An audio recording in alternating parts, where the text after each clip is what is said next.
ഇഷ്ടങ്ങൾ എന്റെ ഫാമിലിക്ക് അറിയാം. Family wedding centre. തിരൂരിൽ തികഞ്ഞ വിജയപ്രതീക്ഷയിലാണ് 3 സ്ഥാനാർത്ഥികളും. തിരൂരിൽ വലിയ ഭൂരിപക്ഷത്തിൽ വിജയിക്കുമെന്ന് UDF സ്ഥാനാർത്ഥി കുറുക്കോളി മൊയ്തീൻ പറഞ്ഞു. LDF സർക്കാരിന്റെ തുടർഭരണത്തിനൊപ്പം താനും തിരൂരിൽ നിന്നുണ്ടാകുമെന്ന് ഗഫൂർ പില്ലിലീസ് പറഞ്ഞു. മണ്ഡലത്തിൽ NDAക്ക് വലിയ സ്വീകാര്യതയാണ് ലഭിച്ചതെന്ന് ഡോക്ടർ എം അബ്ദുൽ സലാമും പറഞ്ഞു. തിരൂർ മണ്ഡലത്തിൽ തികഞ്ഞ വിജയപ്രതീക്ഷയിലാണ് മുന്നണിയിലെ 3 സ്ഥാനാർത്ഥികളും. തിരൂരിൽ വലിയ ഭൂരിപക്ഷത്തിൽ വിജയിക്കുമെന്ന് UDF സ്ഥാനാർത്ഥി കുറുക്കോളി മൊയ്തീൻ പറഞ്ഞു. മണ്ഡലത്തിലെ ബൂത്ത് സന്ദർശനത്തിനിടെ മാധ്യമങ്ങളോട് സംസാരിക്കുകയായിരുന്നു അദ്ദേഹം. കേരളത്തിലെങ്ങും UDF തരംഗമാണെന്നും ജില്ലയിലെ മികച്ച പോളിംഗ് UDFന് അനുകൂലമാകുമെന്നും കുറുക്കോളി മൊയ്തീൻ കൂട്ടിച്ചേർത്തു. വളരെ ഊർജ്ജസ്വലത എല്ലായിടത്തും കാണുന്നുണ്ട്. ഇപ്പോൾ 12-20 കഴിഞ്ഞുള്ളൂ. അപ്പോഴേക്ക് ഏകദേശം മിക്ക ബൂത്തിലും 50% അടുത്തോ അല്ലെങ്കിൽ അപ്പുറമോ കടന്നിട്ടുണ്ട്.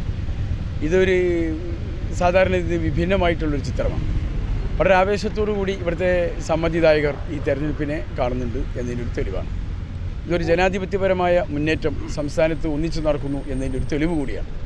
LDF സർക്കാരിന്റെ തുടർഭരണത്തിനൊപ്പം താനും തിരൂരിൽ നിന്ന് MLA ആയി ഉണ്ടാകുമെന്ന് ഇടതു സ്ഥാനാർത്ഥി ഗഫൂർ പില്ലിലീസും പ്രതികരിച്ചു. രാവിലെ മാതാവിനൊപ്പമെത്തി വോട്ട് രേഖപ്പെടുത്തിയ ശേഷം മാധ്യമങ്ങളോട് സംസാരിക്കുകയായിരുന്നു അദ്ദേഹം. കഴിഞ്ഞ 5 വർഷക്കാലം ഈ നാടിന് നൽകിയിട്ടുള്ള കരുതലും ഈ നാട്ടുകാർക്ക് നൽകിയിട്ടുള്ള സ്നേഹവായ്പും തലോടലും എല്ലാം തന്നെ വലിയ പ്രതീക്ഷയാണ് ജനങ്ങളെ സംബന്ധിച്ച് ഭീതിയിലാഴ്ത്തുന്ന ഘട്ടത്തിലെല്ലാം തന്നെ ഈ സർക്കാർ, പിണറായിയുടെ സർക്കാർ അവർക്ക് ആത്മവിശ്വാസം നൽകിയിട്ടുണ്ട്. അതിൻ്റെ പ്രതിഫലനം ഈ തെരഞ്ഞെടുപ്പിലുണ്ട്. തിരൂർ മണ്ഡലത്തിൽ NDA വലിയ മാറ്റമുണ്ടാക്കുമെന്ന് സ്ഥാനാർത്ഥി ഡോക്ടർ എം അബ്ദുൽ സലാം പറഞ്ഞു. കേരളത്തിലും NDA വലിയ മുന്നേറ്റമുണ്ടാക്കുമെന്നും അദ്ദേഹം കൂട്ടിച്ചേർത്തു. NDAക്ക് കഴിഞ്ഞതിനേക്കാളും ഭയങ്കര മാറ്റം ഉണ്ടാവും. പക്ഷേ ഈ മാറ്റം എവിടം വരെ എത്തുമെന്നുള്ളത് വെയിറ്റ് ചെയ്തേ പറ്റൂ.